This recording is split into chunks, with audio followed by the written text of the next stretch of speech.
Jeshi la polisi nchini Tanzania limetoa taarifa kwa umma kwa Watanzania kwa kufuatia matukio ya vurugu, uporaji wa mali na uvunjifu wa amani yaliyotokea tarehe 29 mwezi wa 10 mwaka 2025 katika majiji ya Dar es Salaam, Arusha, Mwanza na Mbeya, pia katika mikoa ya Shinyanga, Geita, Songwe, Ruvuma, Mara, Dodoma, Kilimanjaro na Iringa, na kusababisha madhara kwa binadamu, kuharibu mali nyingi za umma na za watu binafsi. Katika taarifa ya jeshi la polisi ilikuwa inasema kama ifuatavyo: taarifa kwa umma. Jeshi la polisi nchini linapenda kuwataarifu umma wa Tanzania kuwa kufuatia matukio ya vurugu, uporaji wa mali na uvunjifu wa amani yaliyotokea tarehe 29 mwezi wa 10 mwaka 2025 katika majiji ya Dar es Salaam, Arusha, Mwanza na Mbeya, pia katika mikoa ya Shinyanga, Geita, Songwe, Ruvuma, Mara, Dodoma, Kilimanjaro na Iringa, na kusababisha madhara ya kibinadamu, kuharibu mali nyingi za umma na za watu binafsi na kuiletea athari kubwa.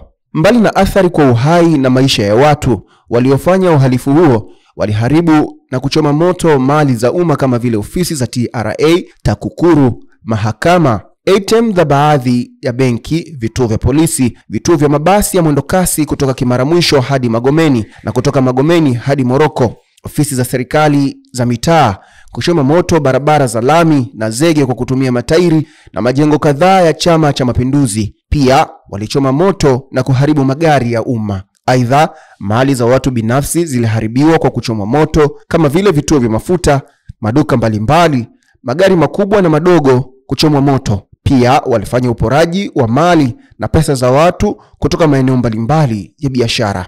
Pamoja na kwamba baadhi ya waliopanga kutekeleza uhalifu huu wamekamatwa na kuanza kufikishwa mahakamani, jeshi la polisi nchini kwa kushirikiana na vyombo vingine vya ulinzi na usalama linaendelea na msako mkali wa kuwatafuta wale wote waliopanga, kuratibu na kutekeleza uovu huo. Aidha, wakati hatua hizo zikiendelea, jamii inaomba kuendelea kutoa ushirikiano wa dhati katika kutoa taarifa za watu wote waliohusika ili hatua sahihi za kisheria zichukuliwe dhidi yao. Pia kufuatia uchunguzi na ushahidi uliokusanywa hadi sasa, jeshi la polisi linawasaka kwa ajili ya kuwakamata watu wafuatao: 1 ni Josephat Gwajima, 2 Brenda Jonas Rupia, 3 ni John Mnyika, 4 Godbless Jonathan Lema, 5 Machumu Maximilian Kadutu, 6 Deogratias Cosmas Mahinyila, 7 Boniface Jacob, 8 Hilda Newton, 9 ni Awad Kalonga na 10 ni Amani Golugwa.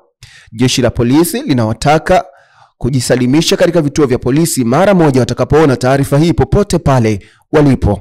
Katika hatua nyingine, jeshi la polisi linawafahamisha kuwa hatua za kisheria kwa wahalifu ambao wamekwisha kukamatwa zinaendelea kote nchini, na kwamba tarehe 7 mwezi wa 11 mwaka huu 2025 baadhi yao wamefikishwa mahakamani.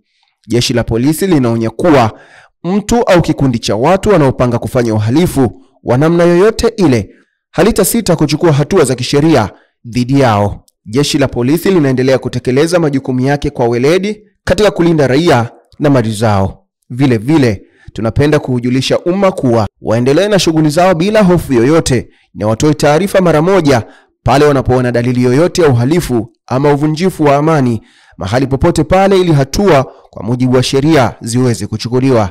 Taarifa zitaendelea kutolewa kadri hatua za kisheria zinavyoendelea kuchukuliwa dhidi ya waliotenda uhalifu huo na wanaoendelea kupanga uhalifu huo wa aina yoyote ile. Imetolewa na msemaji wa jeshi la polisi nchini, makao makuu ya polisi Dodoma, Tanzania. Hivyo ndivyo ambavyo taarifa hiyo ya jeshi la polisi inasomeka. Mimi ni Salumu Amani, Kawabe News.